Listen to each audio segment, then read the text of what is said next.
pelo canal da Pró-Reitoria de Extensão e Cultura no YouTube. A Universidade do Estado do Rio de Janeiro tem a honra de recebê-los para a abertura oficial da 22ª Semana do Meio Ambiente, que tem o objetivo de ampliar o debate público sobre os desafios ambientais contemporâneos, reforçando o compromisso da universidade com a sustentabilidade, a ciência e a cidadania. Ao longo desta semana, até o dia 6 de junho, uma extensa programação será realizada nos diversos campi da UERJ, contemplando conferências, debates, oficinas e exibições audiovisuais que dialogam com importantes marcos ambientais, o Dia Nacional da Educação Ambiental, o Dia Mundial do Meio Ambiente e o Dia Mundial dos Oceanos. Abrindo nossa programação, teremos hoje a conferência COP30, Perspectivas, Desafios e Limites, ministrada pelo deputado estadual Carlos Mink, ex-ministro do Meio Ambiente, cuja trajetória é marcada pelo engajamento ambiental e pela formulação de políticas públicas voltadas à preservação e ao desenvolvimento sustentável. Antes de darmos início à cerimônia, pedimos gentilmente que os celulares sejam colocados em modo silencioso. Para darmos início à cerimônia, convidamos as seguintes autoridades para compor a mesa de abertura. A reitora da Universidade do Estado do Rio de Janeiro, professora Gulnar Azevedo e Silva.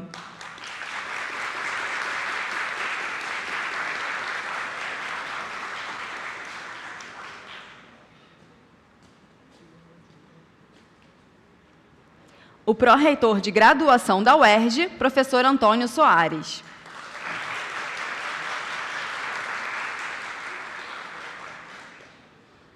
A pró-reitora de Extensão e Cultura da UERJ, professora Ana Santiago.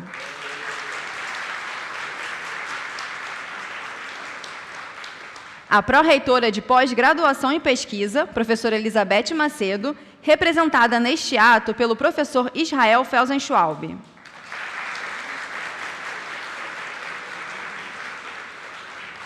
O pró-reitor de Saúde da UERJ, professor Ronaldo Damião.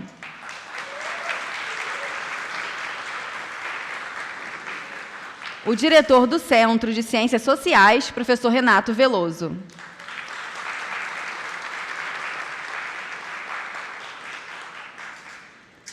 E o diretor do Centro de Educação e Humanidades, professor Roberto Dória.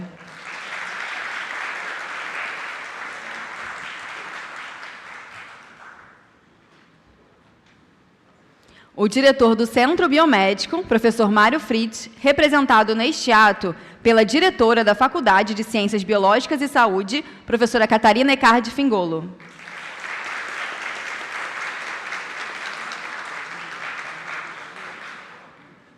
A diretora do Centro de Tecnologia e Ciências, professora Nádia Lima, representada neste ato pelo diretor da Faculdade de Geologia, professor Luiz Guilherme Eirado.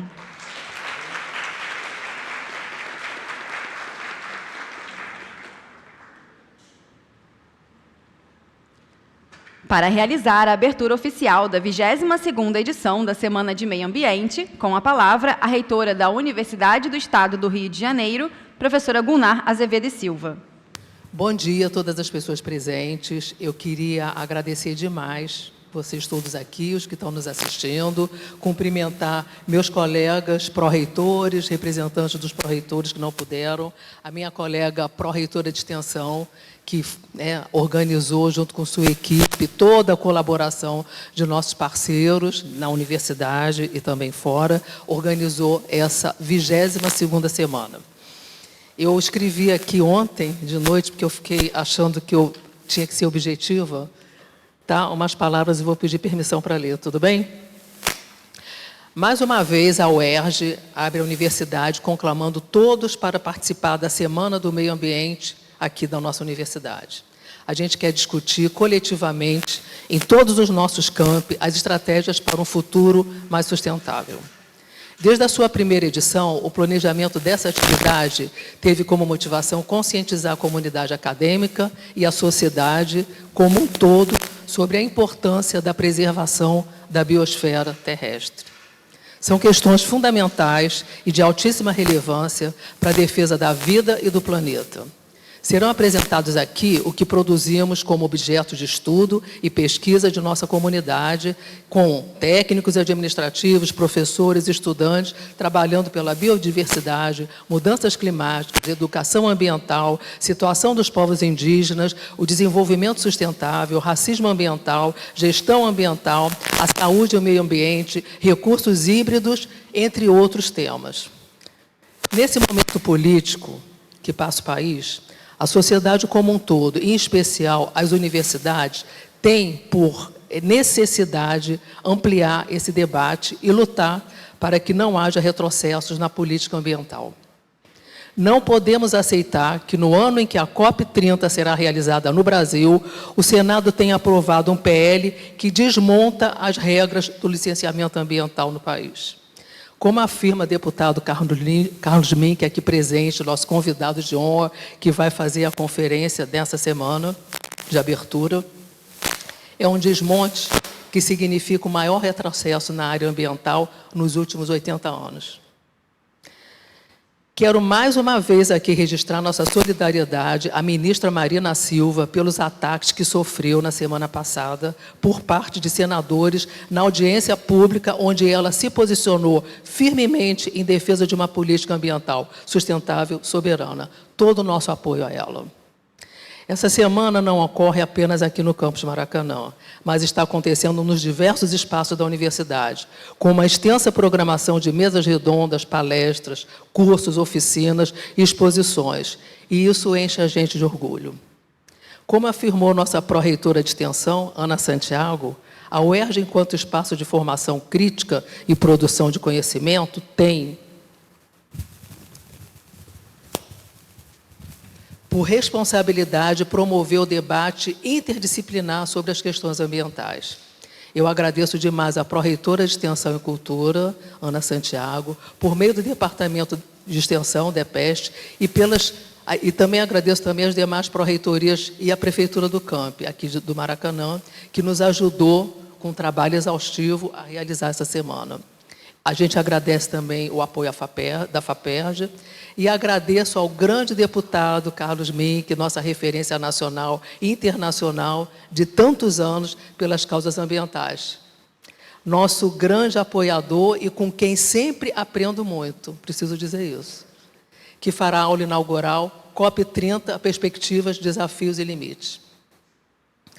A programação é bem diversificada e ampla e conta com 6 eixos, né? O Dia Nacional da Educação Ambiental, o Dia do Meio Ambiente, com enfoque no fim da poluição global por plástico, o Dia Mundial dos Oceanos, com a proposta de incentivar a discussão sobre o impacto das mudanças climáticas no oceano e promover ações de preservação.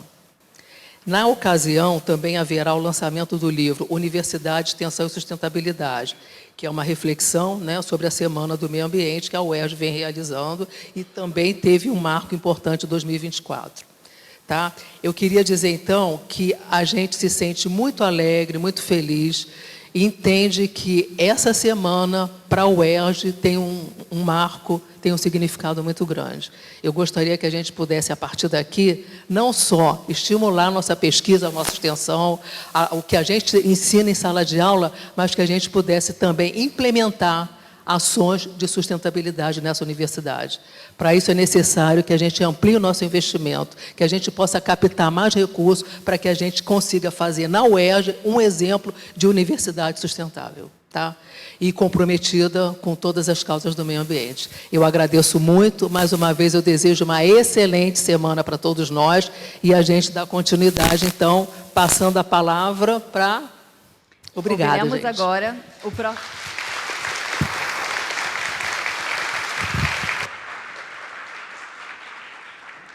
Ouviremos agora o pró-reitor de graduação da UERJ, professor Antônio Soares. Bom dia a todos e todas. É um prazer muito grande ver essa capela ecumênica com tantas pessoas que trabalham na área do meio ambiente.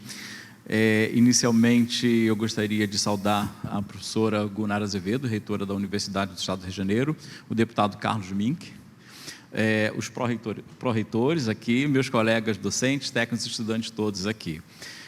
Eu vou fugir um pouco daquela fala institucional de pró-reitoria de graduação e vou usar o direito da minha profissão de ser geógrafo, de falar um pouco mais sobre a questão do meio ambiente, e vou colocar alguns pontos nesse caldo dessa programação dessa semana. Até porque a universidade é esse espaço onde a gente tem para discutir esses temas como o meio ambiente. A primeira coisa que eu acho que a gente precisa refletir é que boa parte do que a gente faz, do que a gente depende, começa no solo, que é minha praia, que é minha área de atuação direta. O solo não é só aquele material inerte, ele tem todo um componente biológico, tem todo um componente de regulação de carbono, por exemplo.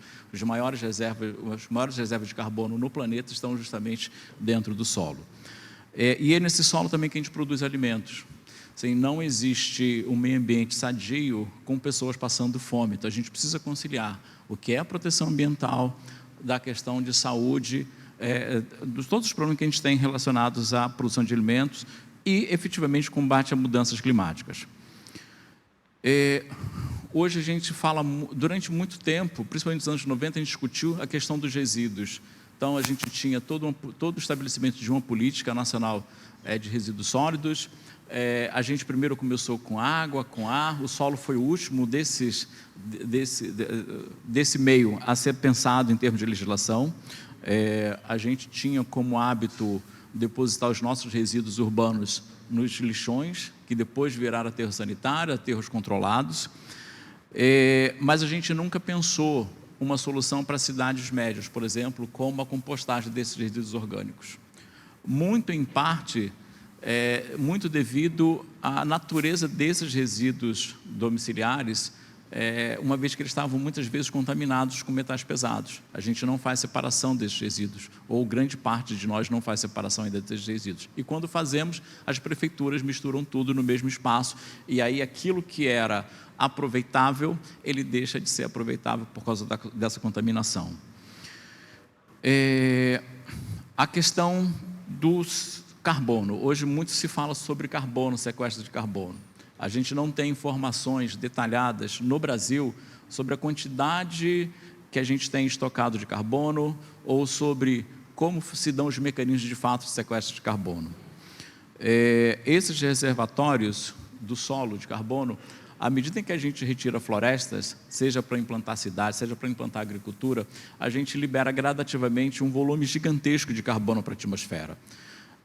O ato de produzir alimentos significa também eliminar carbono para a atmosfera. Por mais que a gente tenha práticas adequadas, mas a gente continua eliminando carbono para a atmosfera. A gente precisa fazer a transição para uma agricultura de baixo carbono.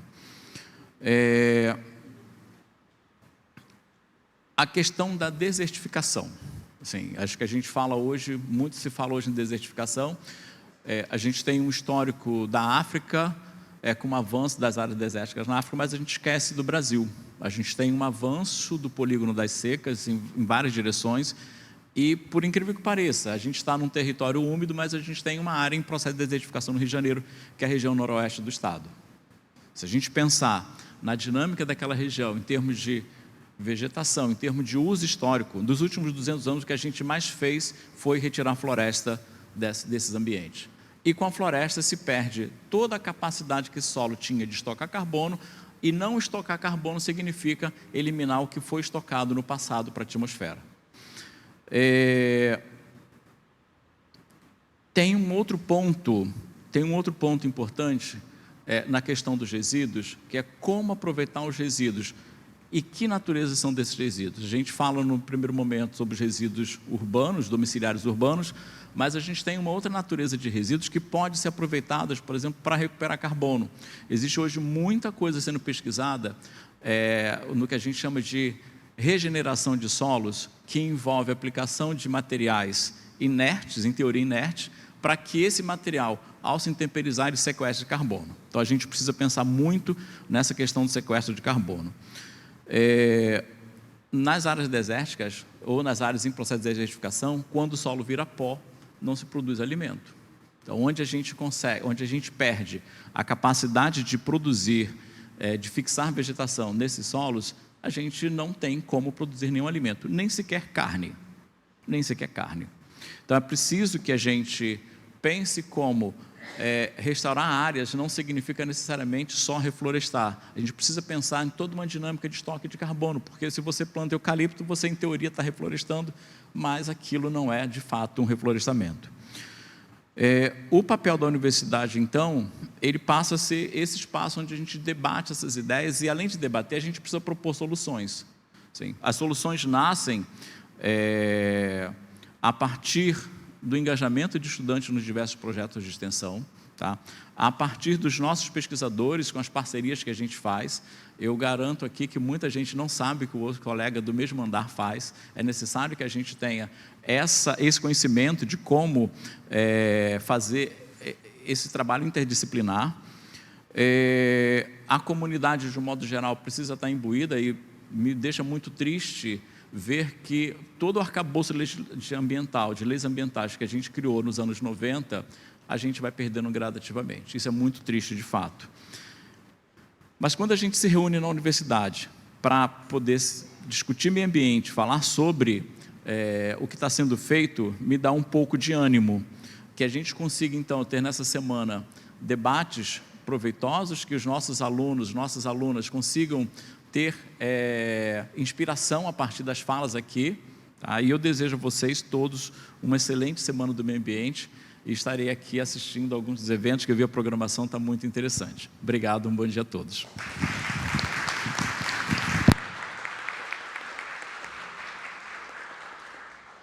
Com a palavra, o pró-reitor de Políticas e Assistência Estudantis da UERJ, professor Daniel Pinha.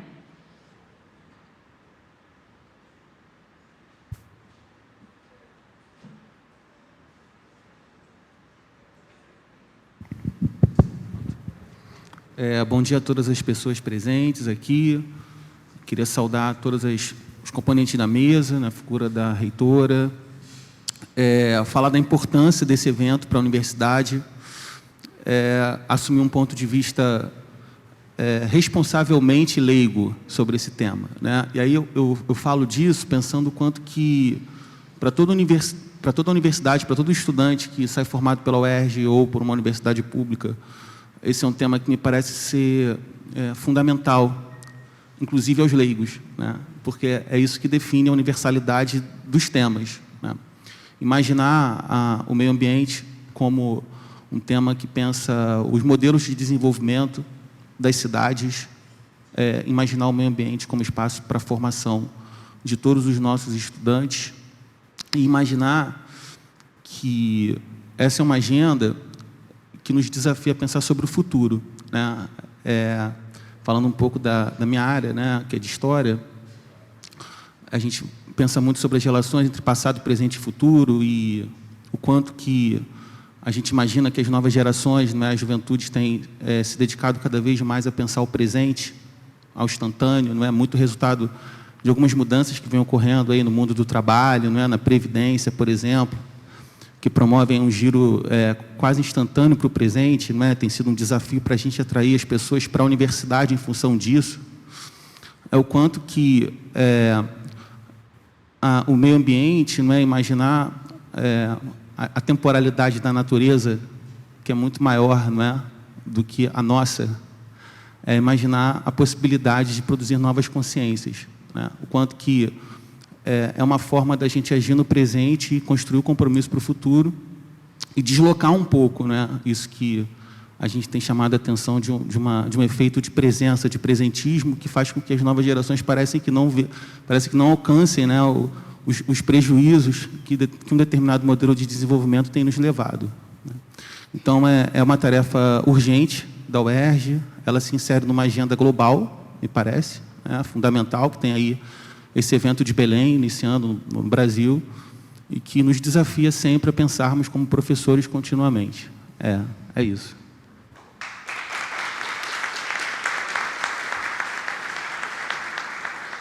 Ouviremos agora o pró-reitor de Saúde da UERJ, professor Ronaldo Damião.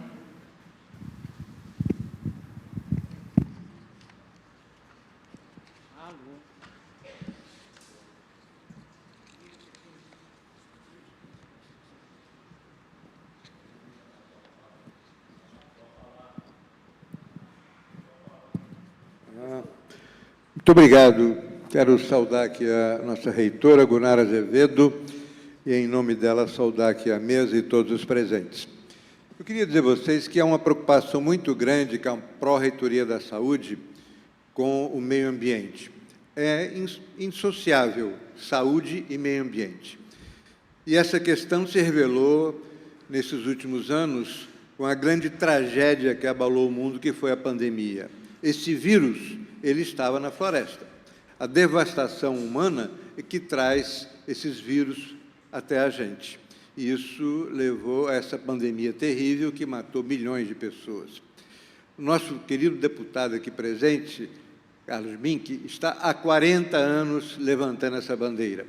Na verdade, ela existe há muitos anos. Há 100 anos atrás, um grupo de fotógrafos rodou o mundo e tirou 72 mil fotografias para denunciar o que já estava acontecendo. Jacques Cousteau publicou um livro que foi O Mundo Silencioso, que ganhou o Prêmio Nobel com essa literatura. Posteriormente, uma autora americana, Carlson, publicou um livro maravilhoso que foi A Primavera Silenciosa. E, finalmente, o grande encontro de Estocolmo, né, que gerou e efetivou no mundo a necessidade de fazer educação ambiental. Em 1992, nós tivemos um encontro maravilhoso no Brasil, que foi o Rio 92.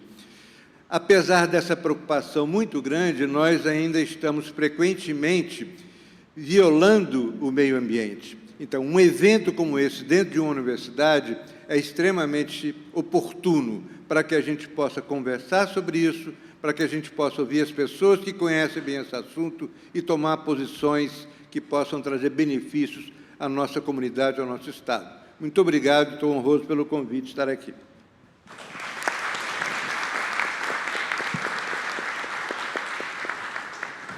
Convidamos para falar o professor Israel Felsen-Schwalbe, representante da pró-reitora de pós-graduação em pesquisa, professora Elizabeth Macedo.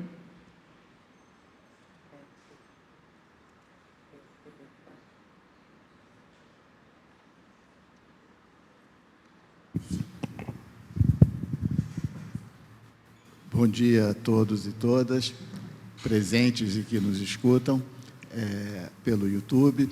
Saudar a professora Gunnar, nossa magnífica reitora, e os demais membros da mesa, e o nosso convidado, o professor, deputado e ministro sempre, Carlos Mink.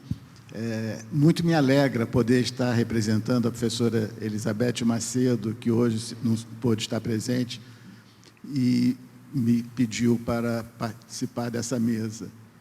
A alegria de estar aqui é principalmente por, talvez, junto com outros colegas aqui presentes, participei da primeira Semana de Meio Ambiente na UERJ, já há alguns anos atrás, né? E, desde aquela época, a gente percebe que a UERJ passou a crescer no interesse com as questões relativas ao meio ambiente. O meio ambiente hoje está na mídia diariamente. Ele não ficava na mídia há 20 anos atrás, porque as mídias sociais não existiam e não tinham a força de penetração que tem hoje. E é através da pesquisa e da extensão que essa universidade faz, junto com tantas outras instituições de pesquisa, que as questões ambientais podem ser tratadas seriamente, como será demonstrado durante todos os trabalhos apresentados durante essa semana. Mas eu acho que a gente tem um papel maior que esse, que é exatamente através das mídias sociais, que hoje são tão fortes, de mostrar as fake news com relação a tudo que interfere nas questões ambientais. Como bem defendeu a professora Gunnar na sua fala, né, ações contra o Ministério, dadas contra a nossa ministra, demonstram o quanto nós precisamos auxiliá-la para que as questões ambientais não sofram mais do que sofrem hoje em dia.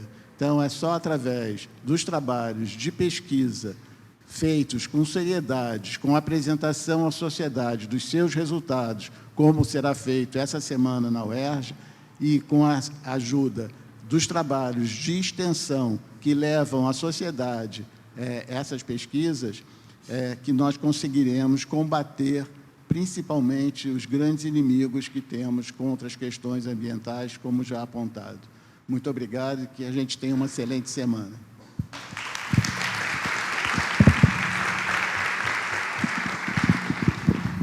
Com a palavra, o diretor do Centro de Educação e Humanidades da UERJ, professor Roberto Doria, representando os demais centros setoriais. Bom dia a todos e todas. Quero saudar a professora Gunara Azevedo, em nome dela, saudar os demais colegas que compõem esta mesa. E quero registrar assim, o contentamento, né, de perceber que a UERJ, tendo sido pioneira na realização da sua primeira semana meio ambiente lá atrás, no tempo, manter, lá de certa forma, né, com o seu empenho, com as suas características. Eu não vou tentar dar alguma apresentação em relação a esse aspecto da natureza histórica ou da importância do meio ambiente, como aqueles colegas que me antecederam, no caso, o professor Antônio, Daniel também se colocou, como no meu caso, assim, talvez um pouco desconhecedor dessas relações todas, mas eu vou puxar para um outro aspecto, né, de natureza um pouco mais mundana. A minha vinda para cá hoje, né, sofreu um atraso gigantesco porque um ônibus bateu num poste. Eu moro em Jacarepaguá, deputado. Né? A gente podia já pegar esse bairro para fazer um estudo de uma porção de outras coisas, né? Quanta energia, quanta poluentes, enquanto aqueles carros lá parados, né, com os motores ligados, não jogou para o ambiente. Né? Temos um colega em comum, o professor Paulo Saldiva, da USP, que nos aponta lá uma questão da poluição ambiental. Os casos, professor Agunar, professor Damião, de adoecimento do coração, infarto agudo do miocárdio, como se essas pessoas não fumantes, expostas a essa poluição, adquirissem essa questão. Quero chamar a atenção, Daniel, já que a gente é mais do outro campo, né, pelo menos na formação, a dimensão política, né, que o meio ambiente vem conseguindo produzir. É a única maneira que eu consigo entender a atitude nefasta no Congresso Nacional na semana passada contra a ministra Marina. Exatamente porque provoca, né, numa outra parcela da população, né, um desagrado, porque incomoda, porque, olha, não pode ser desse jeito. Né, é a única forma, porque se fosse inerte, ficaria dessa forma. Né, mas, sim, de fato, precisamos ver outra forma de viver nesse mundo, porque acho que da maneira como a gente vem vendo acontecer, realmente não vai dar, vai ser insustentável fazer uma analogia com as ODS, né? Seja a produção de alimentos, seja água potável, energia, a localização, trabalho, né? Residência das pessoas, que obriga, né, não só pela questão do gasto energético, mas de vida também, deslocamentos de 3, 4 horas diárias. Enfim, é quase que um desabafo, mas enfim. Também desejo que a gente tenha aqui um belo encontro, né?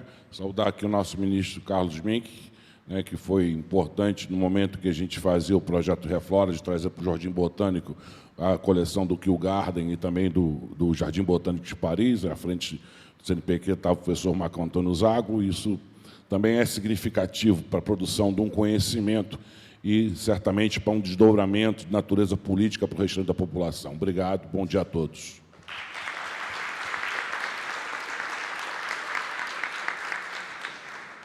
Convidamos para fazer uso da palavra a pró-reitora de Extensão e Cultura, professora Ana Santiago. Bom dia. Saúdo a magnífica reitora, Gunara Azevedo Silva, os demais integrantes dessa mesa de abertura e todas as pessoas presentes. Agradeço aos ministros do Ambiente, o deputado estadual Carlos Mink, por aceitar nosso convite de proferir a conferência de abertura da SEMA.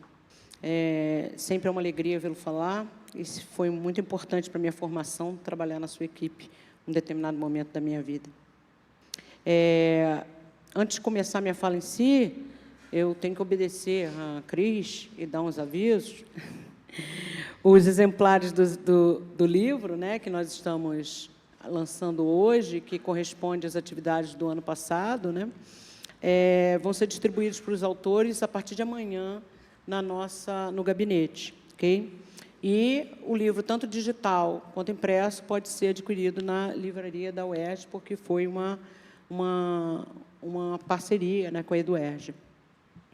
Também que nós vamos sortear 3 livros, todo final do dia, todo final de programação, teremos 3 exemplares sorteados aqui na capela. E integrantes da mesa, a gente pede desculpa, mas a gente vai encaminhar os certificados de forma online, né? Então, não se preocupem, que não vão receber durante a mesa, mas receberão posteriormente, né? Esse livro nasce de um pedido da professora Gunnar, que ela queria um relatório das atividades da semana do ano passado. E a gente resolveu que esse relatório podia ser uma publicação mais consistente, né? E que desse voz a tudo que se passou aqui. A semana do ano passado, e essa também está gravada, então nós todos podem acessar posteriormente. Mas, continuando, né? 3 episódios me impactaram nos últimos dias, envolvendo a questão ambiental do nosso país. O primeiro ocorreu na reunião da Bruen, com a apresentação do projeto Rotas de Integração Sul-Americana. Capitaneado pelo Ministério do Planejamento e Orçamento, o projeto propõe incentivar e reforçar o comércio do Brasil com os países da América do Sul e reduzir o tempo e o custo do transporte de mercadorias entre o Brasil e seus vizinhos e a Ásia, com construção de 5 rotas. Rota 1, Ilha das Guianas, que junta Brasil, Venezuela e Guiana. Rota 2, Amazônica, vai nos ligar ao Peru, Equador e Colômbia. Rota 3, Quadrante Rondon, vai nos ligar ao Peru, Bolívia e Chile. Rota 4, Biocênica do Capricórnio, nos ligará ao Paraguai, Argentina e Chile. Rota 5, Porto Alegre, Coquimbo, que nos ligará à Argentina, Uruguai e Chile. Foi impossível para mim não identificar nessa marcha para o oeste os ecossistemas frágeis e os povos e comunidades tradicionais que serão perpassados pelas tais rotas. Será que esse é o tipo de desenvolvimento, de progresso, de que precisamos? O segundo foi a aprovação no Senado do projeto de lei 2.159 de 2021, que destrói o sistema de licenciamento ambiental no país, que teve uma votação expressiva, 54 contra 13 votos.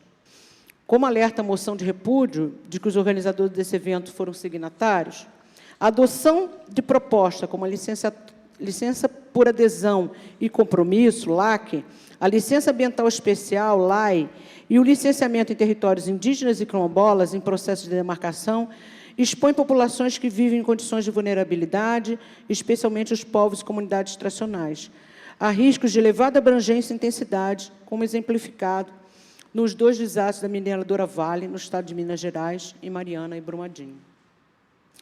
O terceiro foi o recente episódio de desrespeito misógino à ministra Marina Silva, que não pode ser dissociado dos outros 2. Como mencionamos também na referida moção de repúdio, os ataques à ministra, mulher, negra, de origem popular e ambientalista, evidenciam a existência de um modelo socioeconômico de desenvolvimento para o país que não respeita princípios básicos de sustentabilidade e atenta contra o presente e o futuro da sociedade brasileira. Esses episódios evidenciam que o desafio que se apresenta para nós, desde o século passado, não é simples. Possuem dimensão ontológica e paradigmática, complexa de se enfrentar. Eles indicam que perdemos, como diz Han, filósofo coreano, perdemos toda a sensibilidade para a terra. Não sabemos mais o que é terra. Nós a concebemos apenas como um recurso que, na melhor das hipóteses, devemos tratar de modo sustentável. Porém, como também nos diz Mohan Eken, Terra Pátria, a terra é a placenta da árvore da vida, logo, placenta da humanidade. A vida, portanto, nascida da terra, ou pelo menos precisa ser, na minha opinião, solidária da terra. A vida precisa ser solidária da vida. Nenhum ser vivo, mesmo humano, pode libertar-se da biosfera. Desejo que a SEMA contribua para o desafio de sermos outros e vivermos em solidariedade com a terra e a vida. Bom evento para todos.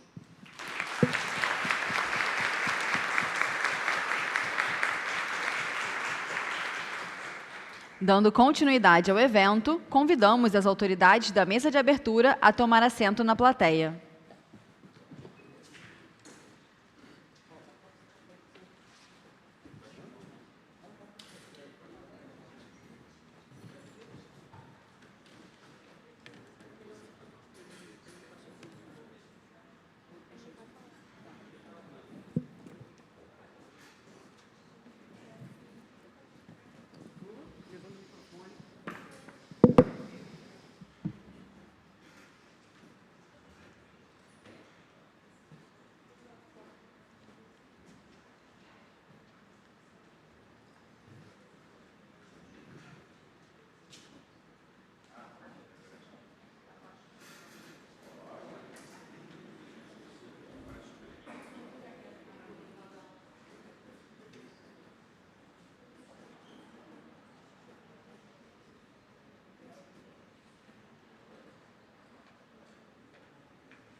Cruz. Traz pra cá, que ele vai falar na tribuna. Era pra aparecer, não? Não sei.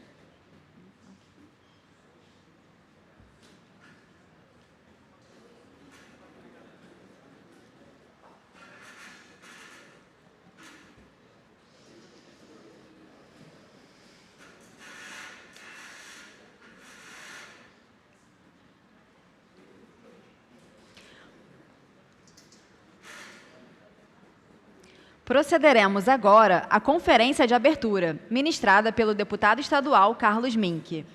Fundador do Partido Verde, Mink foi eleito pela primeira vez para a Assembleia Legislativa do Estado do Rio de Janeiro em 1986.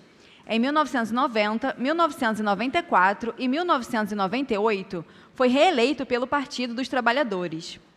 Em 1989, recebeu o Prêmio Global 500, concedido pela ONU aos que se destacam mundialmente nas lutas em defesa do meio ambiente. Professor licenciado do Departamento de Geografia da Universidade Federal do Rio de Janeiro, Mink foi nomeado secretário de Estado do Ambiente do Rio de Janeiro em 2007, para, em seguida, em 2008, ser empossado como ministro de Estado do Meio Ambiente, cargo que ocupou até 2010. Com 130 leis aprovadas, sua ação parlamentar abrange temas como a defesa do meio ambiente, segurança pública, saúde no trabalho, ética na política e fiscalização do orçamento e da execução orçamentária do Estado do Rio de Janeiro. Convidamos à tribuna o deputado estadual Carlos Mink para ministrar a conferência de abertura da 22ª Semana de Meio Ambiente, com o tema COP30, Perspectivas, Desafios e Limites.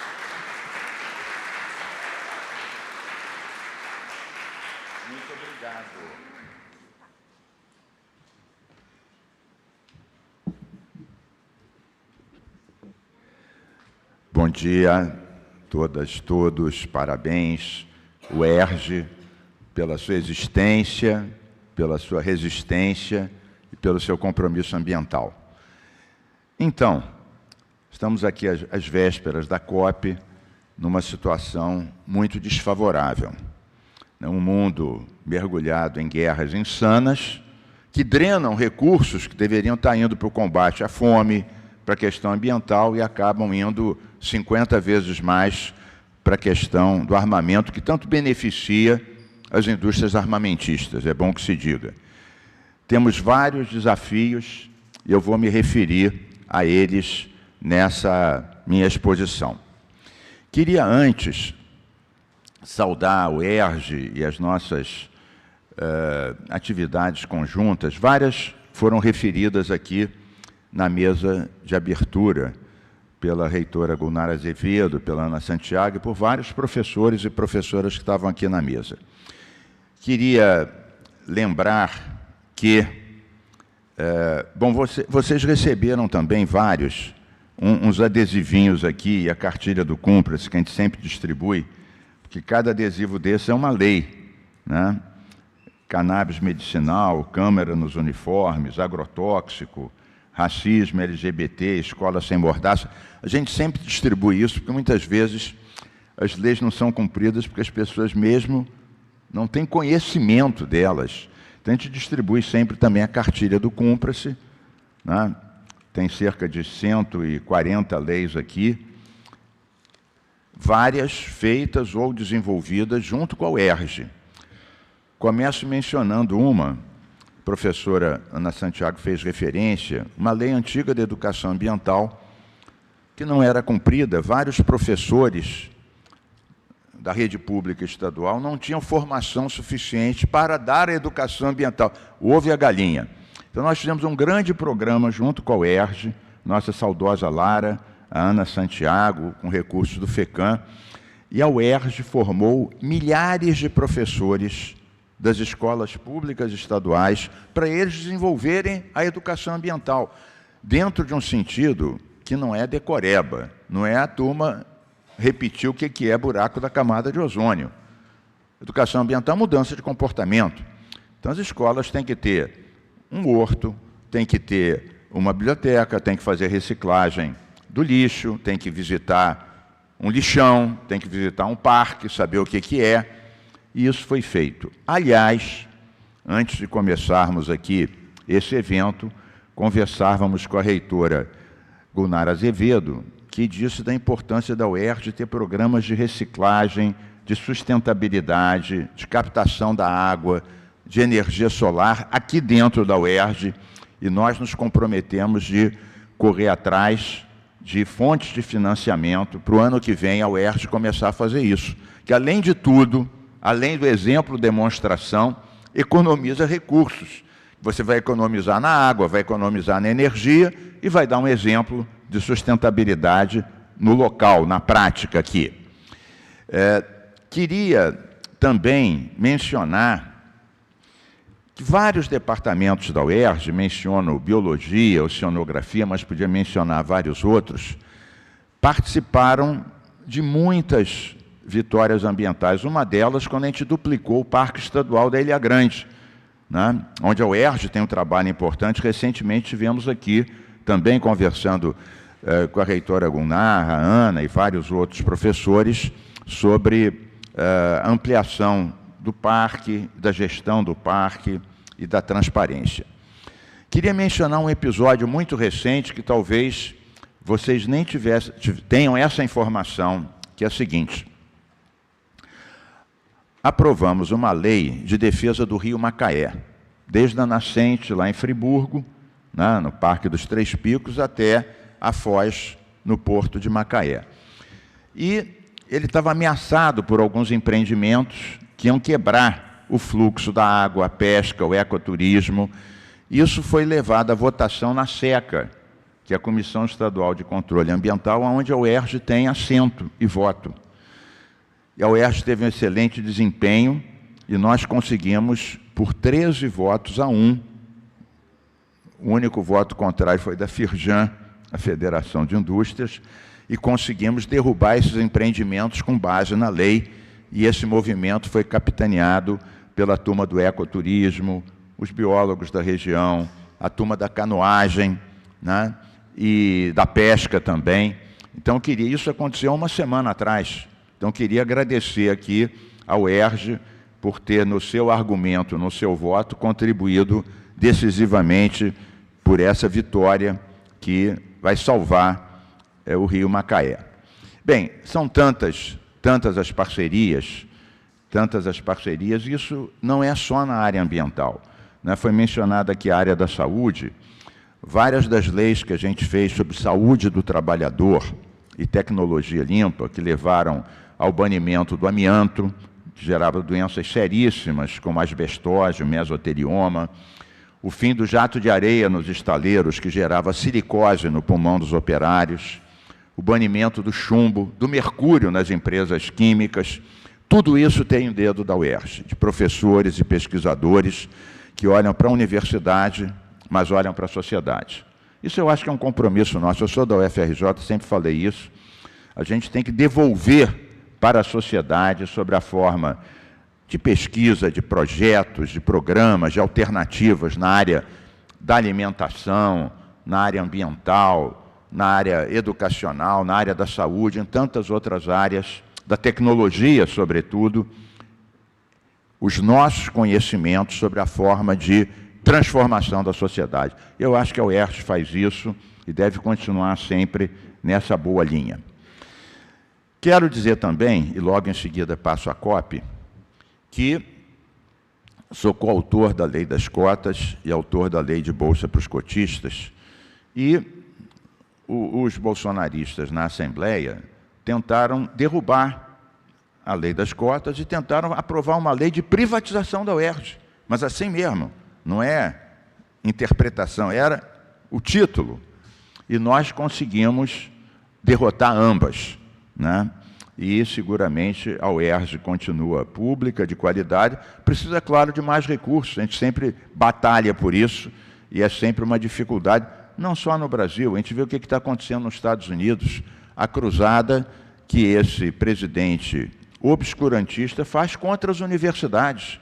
E é inacreditável que quem ataca os avanços sociais e alguma regulamentação necessária das mídias, sobre o argumento de defesa da liberdade de expressão, apoia o presidente Trump, que ataca as pessoas por suas opiniões, que asfixia e corta recursos das universidades em nome do seu próprio projeto megalomaníaco de controle da humanidade. E as mesmas pessoas que aqui levantam, com alguma hipocrisia, a bandeira da liberdade de expressão, apoiam esse presidente imperial que tenta sujeitar e massacrar o livre pensamento, a liberdade e as universidades. É uma contradição flagrante, né? Então, essa luta sempre será importante, a luta pelo financiamento e liberdade das nossas universidades. Bem, então, eu participei de várias COPs, algumas representando o Brasil, o tempo que eu era ministro, e nós temos vários desafios aqui. E creio que a universidade pode participar de vários deles. E temos que também driblar obstáculos que já existem e outros que são postos. Por exemplo, a questão do licenciamento ambiental, que foi mencionado na fala da professora Gunnar Azevedo e em outras falas também. Muitas pessoas não têm uma ideia muito clara de como isso interfere na qualidade de vida da população e pode interferir na COP, eventualmente até obscurecendo o protagonismo que o Brasil quer ter e terá nessa COP. O licenciamento ambiental, ele dá transparência, ele avalia os impactos de cada empreendimento na biodiversidade, na saúde da população, na água que a gente bebe, no ar que a gente respira, no verde que a gente tem direito.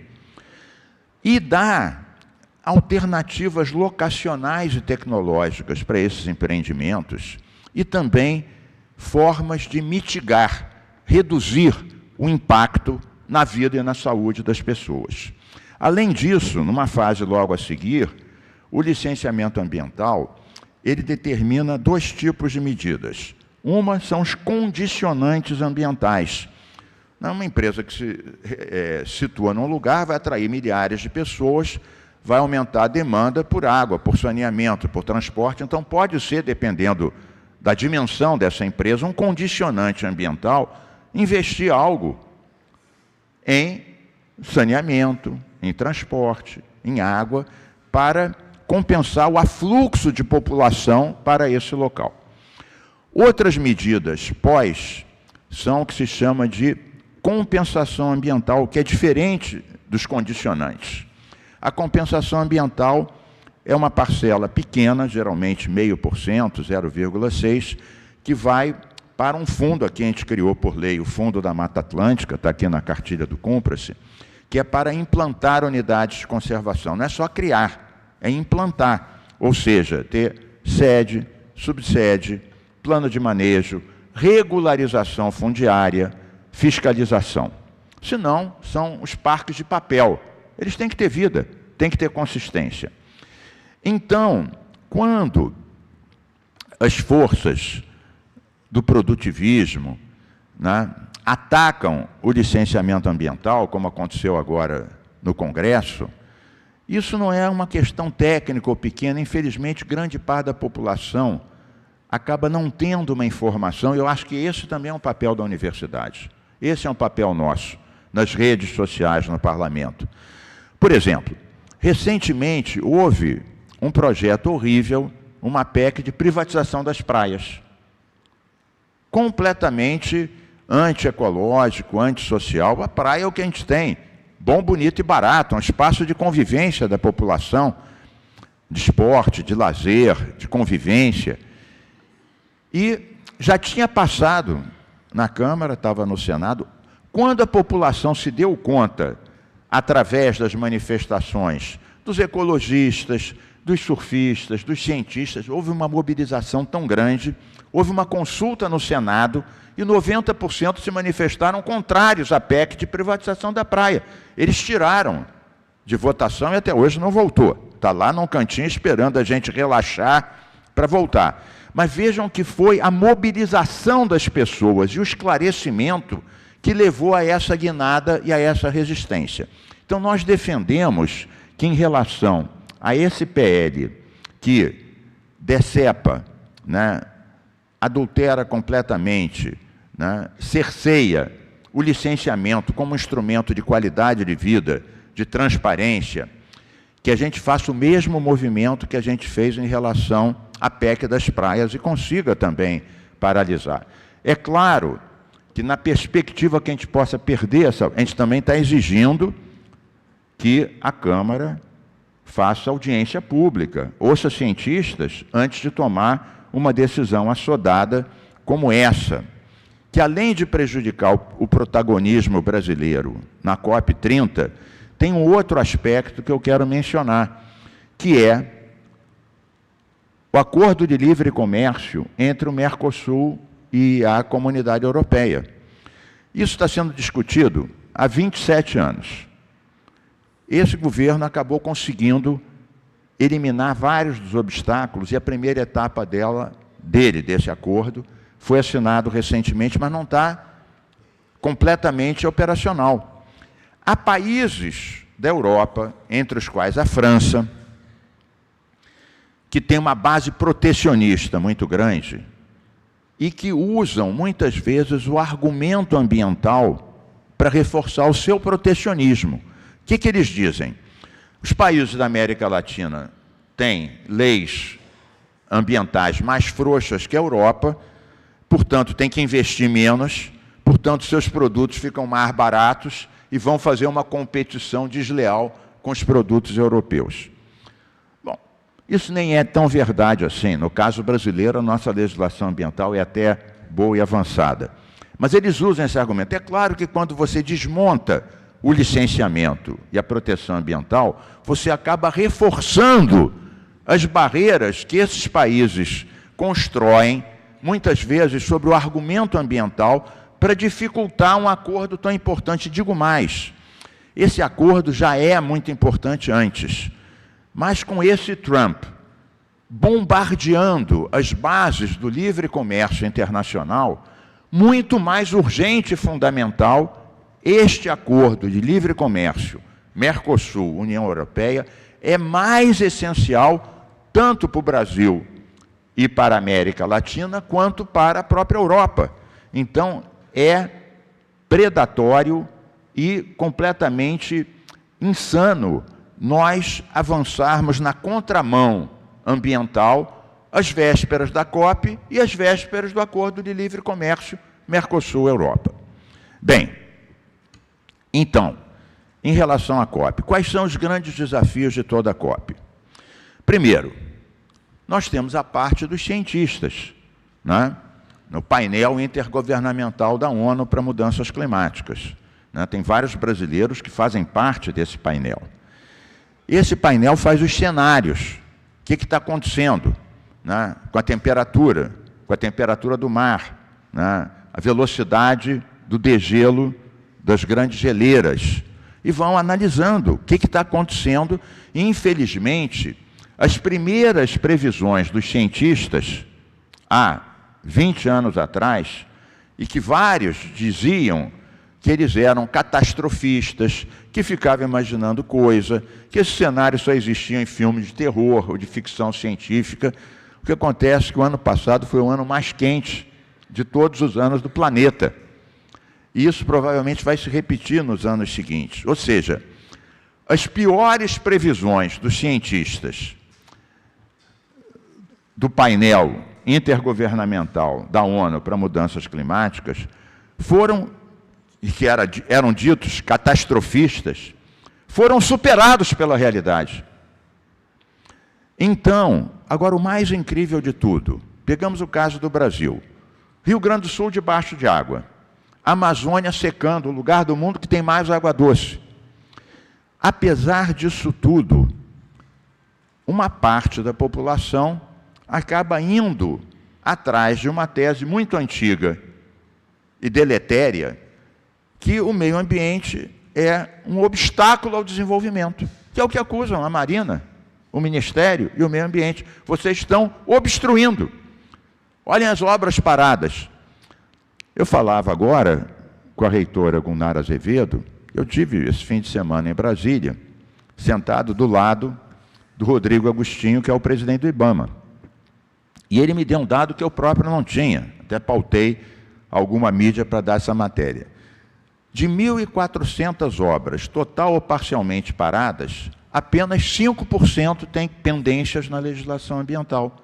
As outras todas têm a ver com burocracia, licitação mal feita, corrupção e várias outras coisas que não têm a ver com licenciamento, mas é muito fácil para aqueles que querem passar o trator em cima de terras indígenas, de manguezais, de tudo, colocar na conta do meio ambiente a razão dessas obras paradas total ou parcialmente. E o presidente do IBAMA me garante, ficou de me dar, essa semana, os dados todos, isso vai originar matérias, irá originar algumas matérias, que apenas 5% delas têm pendências ambientais. Veja como é fácil uma fake news gerar um sentimento. As pessoas querem o quê? Querem melhoria no seu município. Os prefeitos querem o quê? Executar aquelas emendas de qualquer jeito, porque é recurso entrando. Então, isso cabe também a nós, da universidade, encontrar uma linguagem de comunicação com todas as pessoas. Por exemplo, o jargão que a gente usa na discussão climática, emissões, mitigação, né, condicionante, adaptação. O que é adaptação no jargão climático? São mudanças que já vão acontecer, que são inexoráveis, mesmo que todo mundo faça o dever de casa das COPs, o que obviamente não é o que tem acontecido. Várias mudanças já estão acontecendo e vão se incrementar. Então, a adaptação é dotar a população e os espaços de condições de enfrentarem aquelas mudanças que vão ocorrer e vão ocasionar elevação do nível dos mares, etc. Por exemplo, no Brasil, a região mais vulnerável às mudanças climáticas é o Nordeste. Por quê? Ela tem a vulnerabilidade social e tem a vulnerabilidade hídrica. Eu estava no Ministério e estava sendo desenvolvido o projeto de transposição do Rio São Francisco, que muitos chamam melhor de integração de bacias, é um termo mais adequado. Até alguns ambientalistas criticaram esse projeto no início, dizendo, não, isso vai matar o Rio São Francisco, antes de integrar é necessário fazer o saneamento. Bom, uma coisa não impedia a outra, né? Então, nós mesmos lá no Ministério determinamos que o mesmo tanto que fosse investido na integração, ou seja, na transposição, fosse investido em saneamento ambiental nas cidades de Minas e da Bahia, por onde o Velho Chico passa. E assim foi aprovado.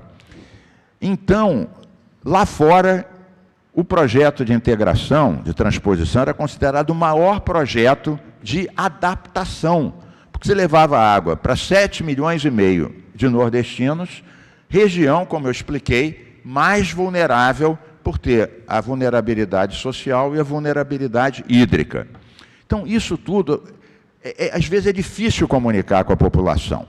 Então, eu me lembro que lá atrás, quando a gente discutiu, tentava passar para o comum dos mortais a questão climática, sem usar um jargão que só é conhecido pelos especialistas do clima. Se você for aqui para o bar da esquina e perguntar o que é mitigação e adaptação, a pessoa seguramente vai responder qualquer coisa, menos o que a gente está discutindo aqui.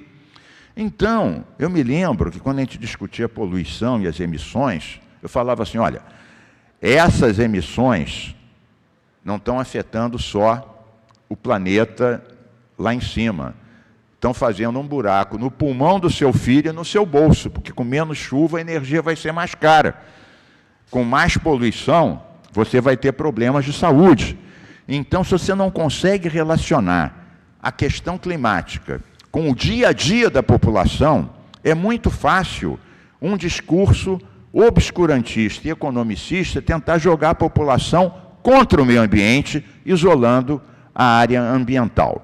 Então, quais são os desafios nossos dessa COP? Primeiro, nas COPs anteriores, na COP de Paris e em outras, os países apresentaram as suas NDCs, seus compromissos para reduzir as emissões. O Brasil, por exemplo, tem uma NDC elevada, reduzir 60%, em média, 60% das suas emissões até 2035, temos como base o ano de 2005, as emissões de 2005. Muito bem. Mas esta COP tem como um dos deveres de casa um passo adiante, que é mostrar como em cada setor vai ser alcançado isso. É muito fácil você chegar e dizer, vamos reduzir 30%. Sim, mas como? Quanto vai reduzir a agricultura? A indústria? O petróleo? Então, essa é a etapa. No Brasil, há uma resistência, como houve no nosso tempo, há hoje uma resistência. Por exemplo, o Ministério de Minas e Energia, o Ministério da Agricultura, são comandados por pessoas mais ligadas ao produtivismo. Eles fazem um raciocínio que eles têm muito pouco a fazer e colocam tudo nas costas do desmatamento, que realmente, no caso brasileiro, o desmatamento é o maior responsável pelas emissões. Mas é claro que, ainda que a gente defenda o desmatamento zero, nós não vamos ter o desmatamento zero. Porque a lei permite o desmatamento legal, inclusive no Cerrado. Ao contrário da Amazônia, que você tem uma reserva legal de 80%, né, em 80% da área você não pode desmatar, no Cerrado a reserva legal é 35%.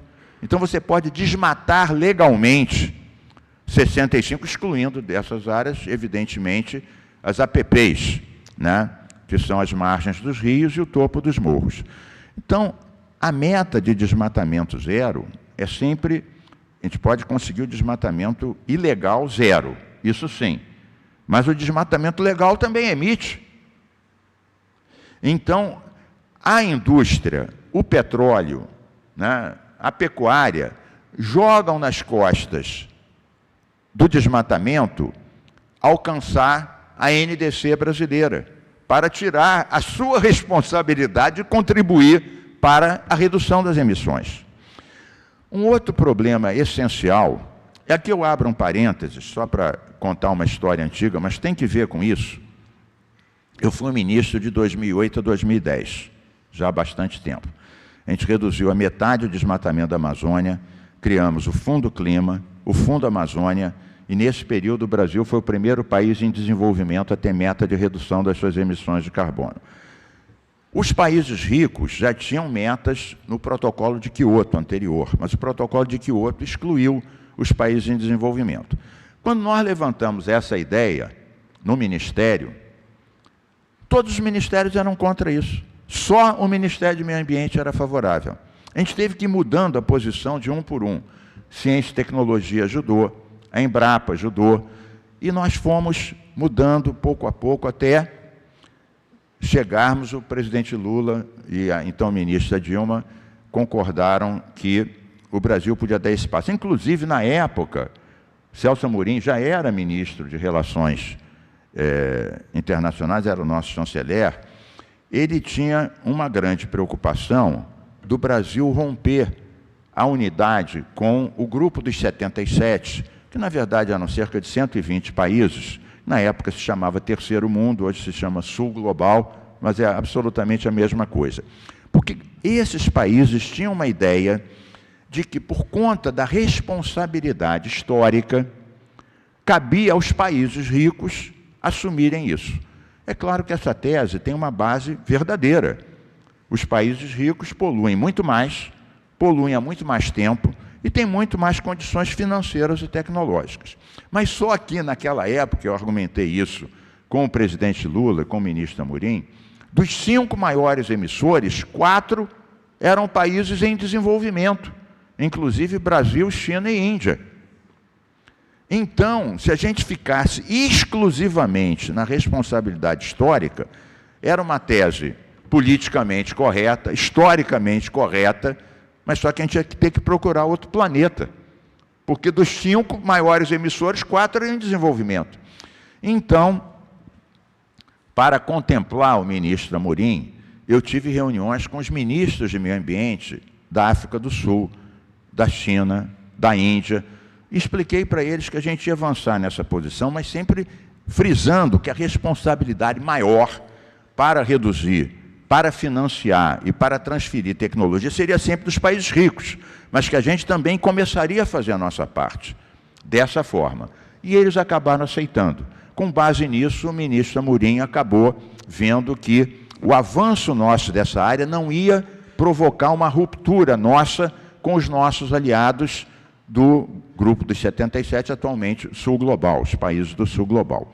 Então, o Brasil conseguiu aprovar em 2009 e fomos o primeiro país em desenvolvimento a ter metas de redução. Mas vocês vejam a guerra que foi. No início, só um ministério tinha essa posição. Os outros todos eram contrários. Inclusive, eu comentava com a reitora Gunara aqui, essa situação que a Marina está vivendo, que não são só os obscurantistas. Dentro do governo, infelizmente, ela tem muitas pessoas fritando ela dia e noite. No meu tempo, eu também peleava contra outras áreas, isso é normal, né? Quando você tem um governo amplo, as questões da sociedade, os conflitos, eles acabam se replicando dentro do governo. Eu, semanalmente, tinha embates, inclusive na televisão, com pelo menos 3 ministros. O ministro Stefanes, da Agricultura, que era um ruralista, que queria passar o cerol em cima do Código Florestal e queria levar a cana para o Pantanal. Com o ministro Lobão, de Minas e Energia, que era um outro, que queria botar térmicas a carvão em tudo que é lado. E a gente não deixava, e ele ia na televisão dizer que a gente estava impedindo o progresso. Eu até dizia para ele, ministro Lobão, se você pensa que eu sou chapeuzinho vermelho, está muito enganado a meu respeito. E a gente tem outras alternativas, né? Mas isso da alternativa é muito importante. Nós, da área ambiental, não podemos ser os do contra, os ecochatos de plantão. Não podemos. Ao mesmo tempo que a gente bateu de frente com o Lobão por causa das térmicas, a gente aprovou a Carta dos Ventos, com 10 incentivos à eólica. O primeiro, tirar o IPI das torres, hélices e turbinas. O segundo, garantir um leilão exclusivo para a eólica todo ano.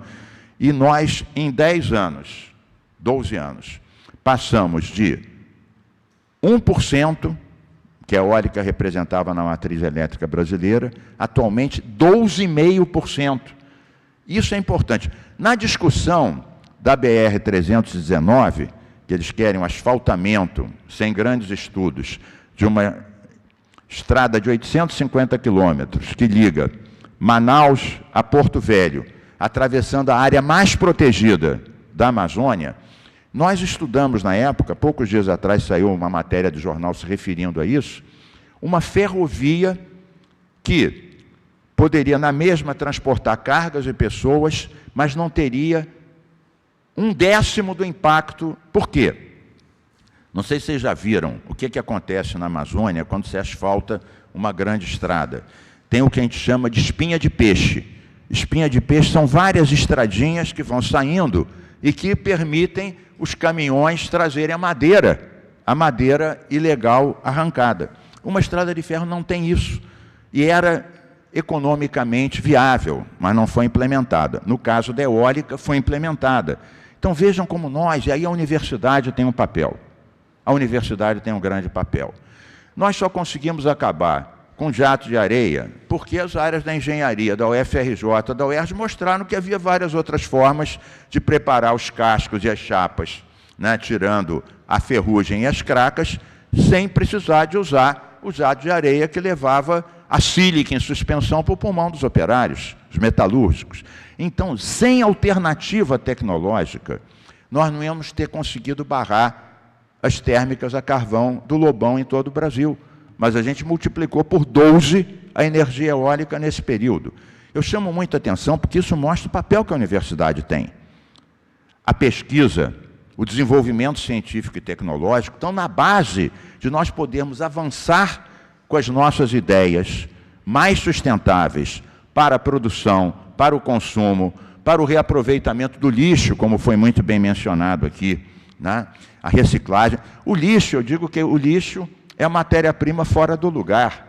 Tudo pode ser aproveitado, reaproveitado, o que a gente desperdiça. O lixão é um crime ambiental, mas mesmo o aterro sanitário, nós enterramos lá bilhões em coisas que na economia circular poderiam virar emprego e renda para as cooperativas de catadores e catadoras de materiais reciclados e várias outras. Então, isso é fundamental. E a UERJ não tem se furtado a isso. Não tem se furtado a isso. Pode, claro, com mais recursos, mais ênfase e mais ainda a fundo de buscar essas alternativas para as estradas, uma ferrovia, para o carvão eólico e assim sucessivamente, né? Para várias possibilidades, por exemplo, da pesca sustentável.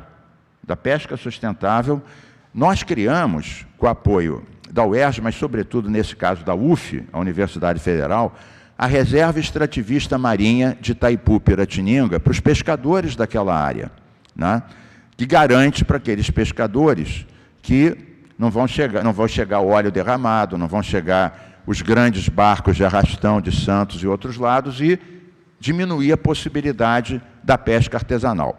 Então, acho que a universidade tem, e nós temos interagido, vocês têm aqui um grupo MAQUA, Mamíferos Aquáticos, que tem um trabalho muito importante de defesa dos botos cinzas, dos golfinhos.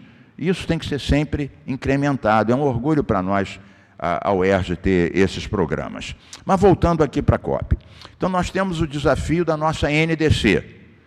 É boa, mas na hora de precisar quanto cada setor vai contribuir para essa redução, por produtivismo, ninguém quer reduzir o seu, né? Aqui, quando a gente discute a questão do petróleo, na Foz do Amazonas, as pessoas tentam criminalizar o IBAMA. Eu conheço muito bem o escritório de petróleo e gás do IBAMA, que fica aqui no Rio de Janeiro, embora seja nacional. Todos têm doutorado e pós-doutorado. Eu falo, olha, se o IBAMA fosse xiita, não tinha pré-sal no Brasil. Cada um dos poços da bacia de Campos Macaé e da bacia de Santos foram licenciados pelo IBAMA. Se o IBAMA fosse realmente xiita, não tinha pré-sal. Essa que é a verdade. Então, vamos fazer os estudos, né? Não vamos... Esse malfadado PL da devastação ambiental, ele coloca como centro o autolicenciamento, reduz as etapas em nome da agilização, da desburocratização, decepa ele como instrumento. E uma das coisas coloca os grandes projetos nacionais como uma decisão política em última instância da presidência da República. É claro que o presidente Lula, e eu o conheço muito bem, ele não é um predatório. De 10 brigas que eu tive no governo sobre a questão ambiental, quando fui ministro, em 7 ele me deu razão. Conseguimos impedir a cana no Pantanal, aprovamos a lei do clima, aprovamos o decreto que regulamentou a lei dos crimes ambientais e várias outras coisas, a energia eólica. Agora, quando a gente faz uma lei, não é para um presidente, é para qualquer presidente. Imagina um presidente como o Bolsonaro, negacionista, tendo uma lei dizendo que os grandes projetos de interesse estratégico, a última palavra é de um conselho político da presidência. Ora, o Bolsonaro, ele paralisou durante 4 anos o uso de 2 fundos que a gente criou, o Fundo Clima e o Fundo Amazônia. 0 investimento. Ele criminalizava o IBAMA, dizia que o IBAMA era uma fábrica de multa. Desmontou os mecanismos de proteção ambiental. Agora, imagina uma legislação como essa nas mãos de um presidente tipo Bolsonaro, porque isso já provavelmente não vai concorrer mais até o fim da vida, mas outro semelhante, imagina uma lei dizendo que os grandes projetos estratégicos, independente de terem grande impacto ambiental na Amazônia, do Pantanal, nos povos indígenas, a última decisão não é técnica, é política de uma equipe montada pelo presidente. Imagina-se uma carta branca para devastação. Isso é inaceitável. Então, um outro desafio da COP, e com isso já vou encaminhando para o final, é a questão do financiamento. Nós temos 2 grandes problemas. muito mais do que dois que eu vou mencionar aqui, infelizmente são muito mais do que dois. Vocês viram que na última COP houve um problema que os cientistas e os países disseram que precisavam de 1 bilhão e 300 milhões por ano para chegarmos a não diminuir, mas impedir o aumento exponencial da temperatura da Terra com todas as suas consequências. E o que os países ricos acabaram assinando foi 300 milhões, e mesmo assim não chegou a isso. Entre outras coisas, o que eles alegam? Que os países em desenvolvimento não têm bons projetos, e eles não conseguem botar o recurso porque esses projetos não serão implementados. Bom, então por que não colocar uma parte dos recursos em ajudar a formar equipes, treinar cientistas, treinar pessoas que possam sim elaborar excelentes projetos e executar isso? Na verdade, então, acaba sendo um argumento escuso para deixar de colocar o que eles têm que colocar.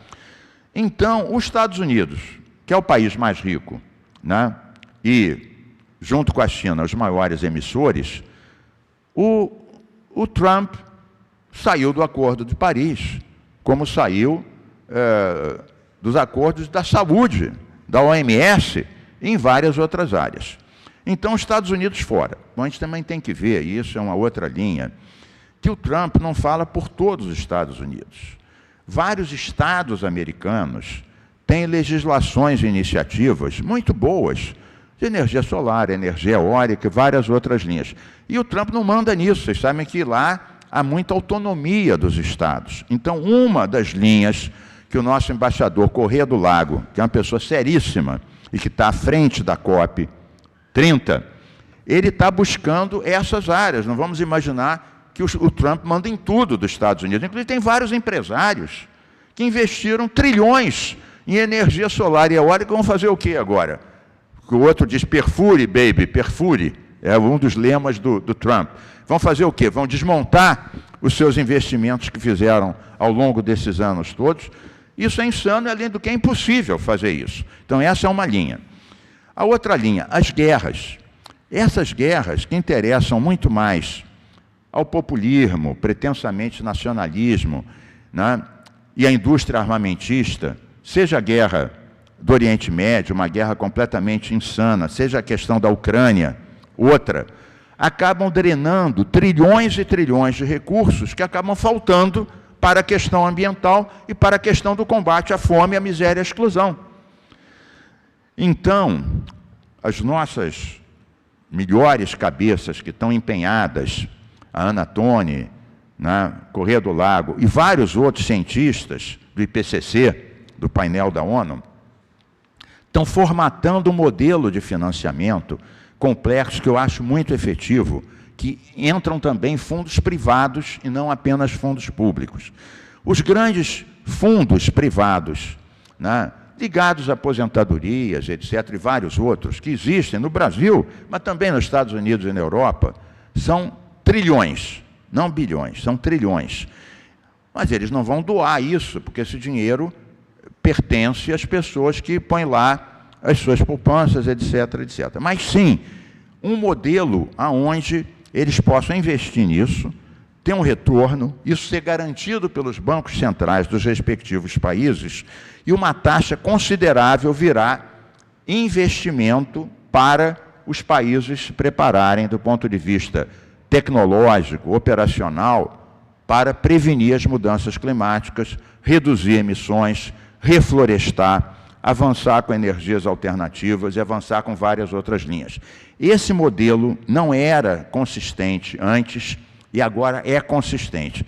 Eu quero dizer que o BNDES, né, eu tenho conversado com a Luísa Mercadante sobre isso, e o Ministério da Fazenda, o Fernando Haddad, eles estão empenhadíssimos e colocaram equipes do mais alto nível para ajudar a formatar com cientistas, técnicos de vários países essa linha de um financiamento às questões de preparação para enfrentar, mitigar e também para adaptação, que não dependam exclusivamente do dinheiro estatal, que seja um dinheiro que venha drenado desses fundos privados que são trilionários. Então, eu acredito nessa solução. Acredito que isso possa avançar mais.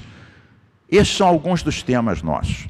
Garantir que o Brasil e outros países consigam detalhar as suas NDCs, que são suas ambições ambientais, o seu compromisso de reduzir de forma detalhada e setorial, que a gente tenha financiamento e que nós tenhamos condições de passar para o comum dos mortais, para a nossa população, com uma linguagem muito simples, direta, as questões que interessam a vida, a saúde, o bolso de milhões de pessoas que muitas vezes dissociam a sua vivência diária e cotidiana dessas grandes questões planetárias, como se fossem universos completamente dissociados um do outro. A gente sabe que não é verdade isso. A gente sabe que isso não é verdade. E muitas vezes por ignorância.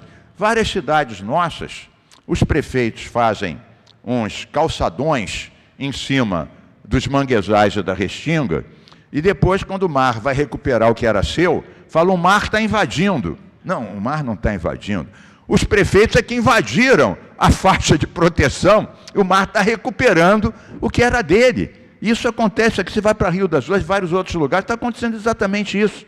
Então, pessoal, a gente tem que, nós, da universidade, da academia, temos uma obrigação, não só de pesquisar, de avançar, mas de traduzir para o conjunto da população como essas questões mexem com a sua vida do dia a dia. Porque a população se move em relação a isso.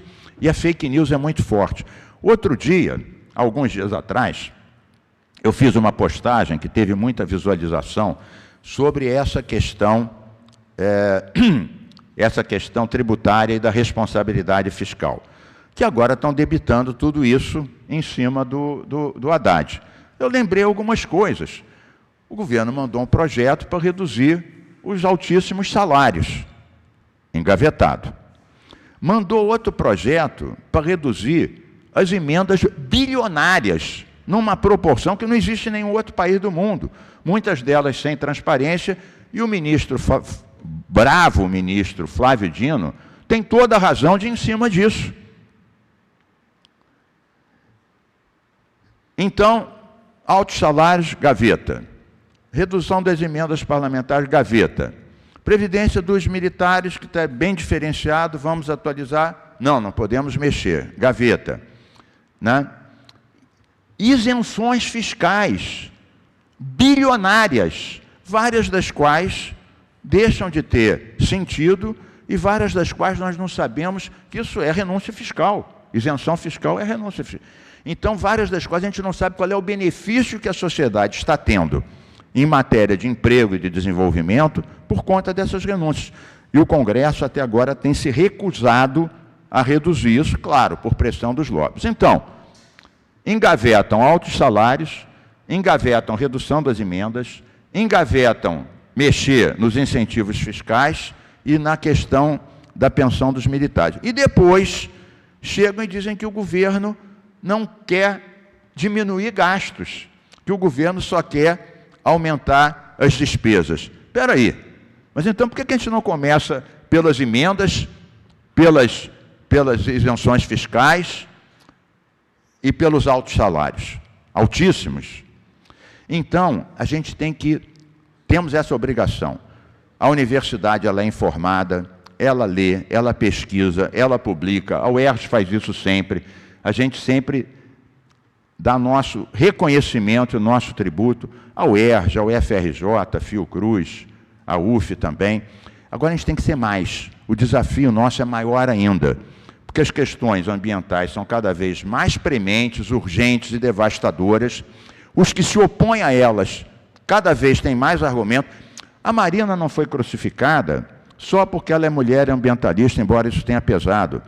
É porque na sociedade eles conseguem, com essa rede de fake news, passar essa ideia de que o meio ambiente é um entrave, e que é completamente falso. Então nós temos um grande desafio, eu tenho certeza, reitora Gunara Azevedo, diretores, subreitores, e todos vocês, professores, alunos da UERJ, eu tenho certeza que a UERJ estará à altura, não deixará de dar uma contribuição poupuda e substancial para o avanço da questão ambiental, para o avanço do argumento climático e, sobretudo, para comunicar com a população o que está em causa. Parabéns, UERJ, parabéns, academia. Vamos juntos na resistência cultural, na resistência ambiental e na resistência planetária. Saudações biodiversas e planetárias a todos vocês.